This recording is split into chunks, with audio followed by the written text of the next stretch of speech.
दुनिया भर में जब भी कहीं लग्जरी कारों का जिक्र होता है तो उसमें रोल्स रॉय का नाम भी सामने आता है। यह एक ऐसी कंपनी है जिसकी कारों में फीचर्स की कोई कमी नहीं है। कंपनी अपनी कार में इतने ज़्यादा प्रीमियम और लग्जरी से भरपूर फीचर्स देती है कि उसकी कीमत भी काफ़ी ज़्यादा हो जाती है।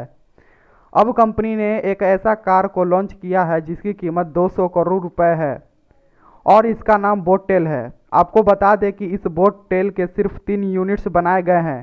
इसमें बैठने पर आपको किसी महल में बैठने का एहसास होता है। इसके पिछले हिस्से को किसी पिकनिक टेबल में बदला जा सकता है।